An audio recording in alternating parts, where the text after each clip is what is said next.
نماز نیند سے کیوں بہتر ہے؟ کیونکہ نیند شیطان کے ورگلانے کو قبول کرنا ہے، جبکہ نماز دعوت الہی کو قبول کرنا ہے۔ کیونکہ نیند موت کی علامت ہے اور نماز زندگی کی علامت ہے۔ کیونکہ نیند جسم کا سکون ہے اور نماز روح کا سکون ہے۔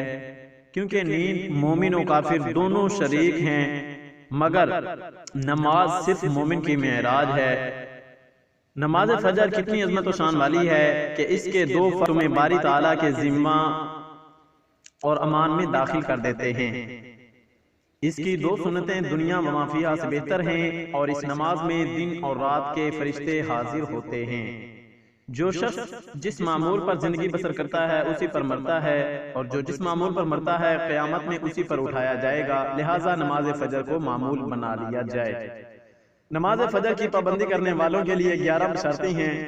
میں سمجھتا ہوں کہ کوئی بہت بڑا بدنصیب ہی ہوگا جو ان 90 بشارتوں کو پڑھنے یا سننے کے بعد دیکھنے کے بعد نماز فجر کو چھوڑ کر سوتا رہے گا۔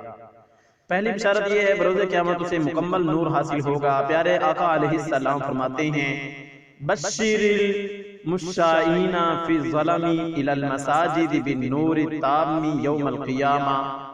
ابو داؤد شریف کی روایت ہے، تاریکیوں میں پیدل چل کر مسجد جانے والوں کو قیامت کے دن مکمل نور کی بشارت دے دو۔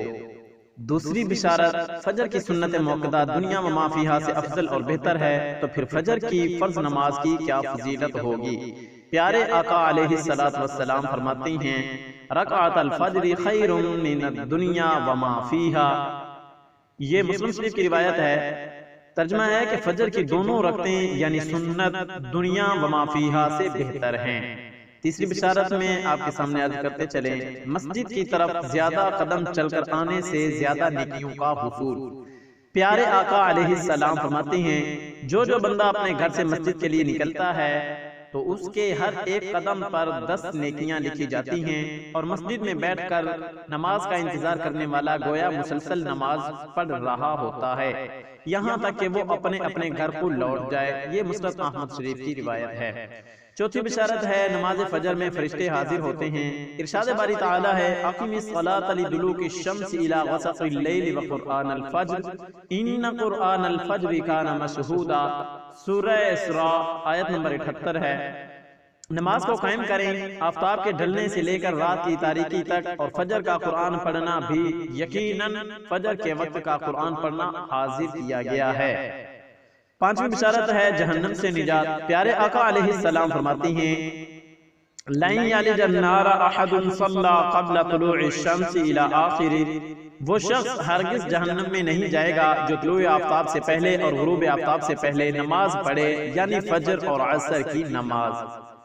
چھٹی بشارت ہے، اللہ کا دیدار۔ حضرت ابن عبداللہ فرماتے ہیں، ہم نبی کریم صلی اللہ علیہ وسلم کی خدمت میں حاضر تھے۔ آپ علیہ السلام نے چاند کی طرف نظر اٹھائی جو 14ویں رات کا تھا، پھر فرمایا کہ تم لوگ بیٹو اپنے رب کو اسی طرح دیکھو گے جیسے اس چاند کو دیکھ رہے ہو۔ اسے دیکھنے میں تم کو کسی قسم کی بھی مزاحمت نہ ہوگی، یا یہ فرمایا کہ تمہیں اس کے دیدار میں مطلق شبہ نہ ہوگا۔ اس لیے اگر تم سے سورج کے طلوع اور غروب سے پہلے فجر اور عصر کی نمازوں کے پڑھنے میں کوتاہی نہ ہو سکے تو ایسا ضرور کرو۔ ساتویں بشارت ہے، پوری رات تہجد کا ثواب۔ پیارے آقا علیہ السلام فرماتے ہیں، جس نے عشاء کی نماز باجماعت ادا کی تو گویا اس نے آدھی رات قیام کیا، اور جس نے صبح کی نماز باجماعت ادا کی تو گویا اس نے پوری رات تہجد پڑھی۔ یہ مسلم شریف میں بھی روایت موجود ہے، ابو داؤد شریف میں بھی موجود ہے۔ آٹھویں بشارت ہے، فرشتوں کی دعا۔ پیارے رسول علیہ السلام فرماتے ہیں، جو شخص نماز فجر پڑھنے کے بعد اپنی جائے نماز پر بیٹھا رہے تو فرشتے اس کے لیے دعا کرتے ہیں، اور فرشتوں کی دعا یہ ہوتی ہے، اے اللہ اس بندے کی مغفرت فرما، اے اللہ اس بندے پہ رحم فرما۔ یہ مسند احمد شریف کی روایت ہے۔